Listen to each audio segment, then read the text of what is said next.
ఏ బాటైనా పర్వాలేదంట, సమయంతో సాగటమే మన సింపుల్ సిద్ధాంతం.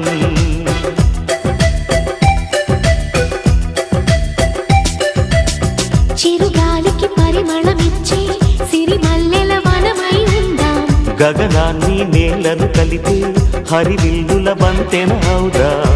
ఆనందం అంటే అర్థం మనమందా, ప్రతి పూట పాటై సాగే హుషారు సరిగమలో.